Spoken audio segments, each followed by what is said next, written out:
अस्सलाम वालेकुम, मैं हूँ डॉक्टर मोहम्मद नईम। आज हम बात करेंगे डेंगू फ़ीवर के बारे में, जो और ये कोई आम सी बीमारी हो गई है अब, और सबको उसके अलामतों के बारे में पता है। और इससे पहले जो पुरानी किताबें हैं उसके अंदर डेंगू का बुखार का जिक्र तो है, लेकिन इसके कॉजेज़ का नहीं पता था इसके ये किस तरह का जिस्म के अंदर वायरस दाखिल हो जाता है और मरीज़ को जो है वो मौत की दहलीज तक पहुंचा देता है। तो बहरहाल ये कि यही अलामतें सबको इसके बारे में पता चल गई है और इसकी कॉजेज़ पता चल गई है। जैसे बताया कि ये एक मच्छर के दिसंबर में से लेकर नवंबर या दिसंबर में शुरू हो जाता है, और इसे एक मच्छर होती है मादा मच्छर, इसके जिस्म पर सफ़ेद धारी होती हैं। तो ये उसकी फाइंडिंग की गई है अब तक जो डॉक्टरों ने की है। तो उसके मादा मच्छर के काटने से ये जिस्म के अंदर सरात कर जाता है और मरीज़ जो है हल्का सा बुखार महसूस करता है और दर्द शुरू हो जाता है, पूरे जोड़ों में दर्द शुरू हो जाता है, बुखार 103 से 104 तक चला जाता है। और दूसरी बात यह है कि जिस्म के अंदर सुर्ख दाने भी नज़र निकलने शुरू हो जाते हैं। ये अलामतें होती हैं। और दूसरी जो आप भी समझ लीजिए कि लास्ट स्टेज होता है वो यही होती है कि ब्लड आना शुरू हो जाता है नाक से और कान से, ब्लड आना शुरू हो जाता है, मुँह से हलक से आना शुरू हो जाता है। तो आप ये फिर समझ लीजिए कि ये एंड है और इसमें बड़ी मुश्किल से सर्वाइव करना पड़ता है मरीज़ को। और ये तो अल्लाह ही इसको शिफा देता है। बहरहाल ये एक बीमारी है जो तमाम लोगों को उसके बारे में इस वक्त पता है।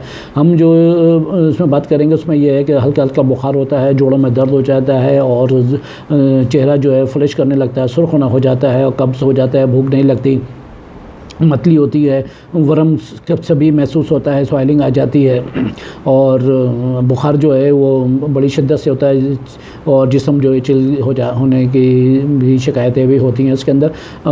तो इसमें जो 3 से 7 दिन इसका पीरियड होता है, 3 से 7 दिन तक का ये इसमें तमाम चीज़ें सामने आ जाती हैं अगर मरीज़ का इलाज ना किया जाए।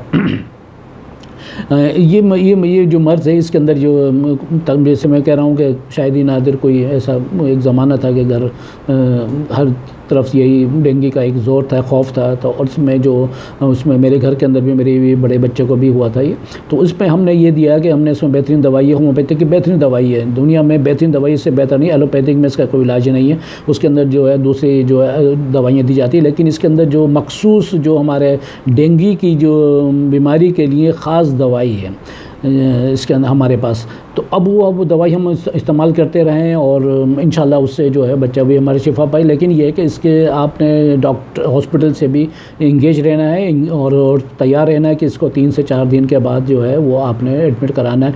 उसमें ब्लड खून में जो प्लेटलेट होता है वो आप उसके ऊपर नोट होता है कि ये किस तरह नीचे गिर रहा है या ये ऊपर जा रहा है, इसमें देखनी पड़ती है। इसमें जो सबसे बेहतरीन दवाई जो हमारी है वो यूपिटोरियम परफोलियम से जो है वो मदर टिंचर है। इसके 10 से 15 कतरे 3-4 टाइम हम देते रहें बच्चे को और मरीज़ों को भी देते रहें। जब ये मर्ज़ शुरू हुआ से 3-4 साल के बाद मैं बता रहा हूँ, तो देते रहे। उसके बाद में 3-4 दिन के बाद जो है वो हमने उसको नोट में रखा। उसमें शदीद बुखार भी रहा, दर्द भी रहा।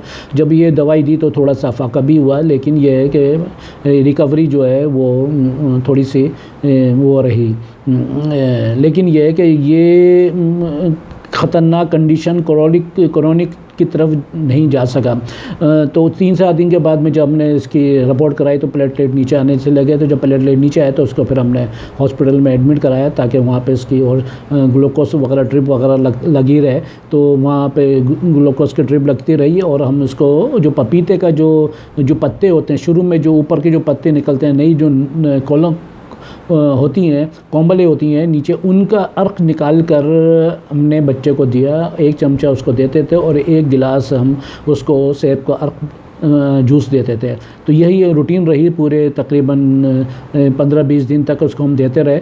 और पपीते का जो अर्क है वो निकाल के, पपीते के जो मैंने बताया पत्तों का जो कोपले होती हैं ऊपर की, उसका अर्क निकाल के हम देते रहे, जिससे बहुत हद तक, बड़ी हद तक कामयाबी हुई। और इस दवाई के साथ जो है वो कम्बिनेशन हुआ और माशाल्लाह वो रिकवरी हो गई और प्लेटलेट जो नीचे से गिरे थे वो ऊपर की तरफ जाने शुरू हो गए।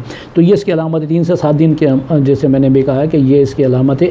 एक 2 दिन आप अपने घर पे रखें और उसके ऊपर ये दवाई जैसे मैं अभी प्रिस्क्रिप्शन में आप देख लीजिए, मैं आपको दूंगा, उसे दबाएंगे तो नीचे आपको पता चल जाएगा प्रिस्क्रिप्शन, उसका नाम यूपिटोरियम परफोलियम जो दवाई मदर टिंचर है 1x है, वो आप देते रहिए। तो वो भी ड्रॉप आप जारी रखिएगा। उसके साथ में जो मैंने बताया कि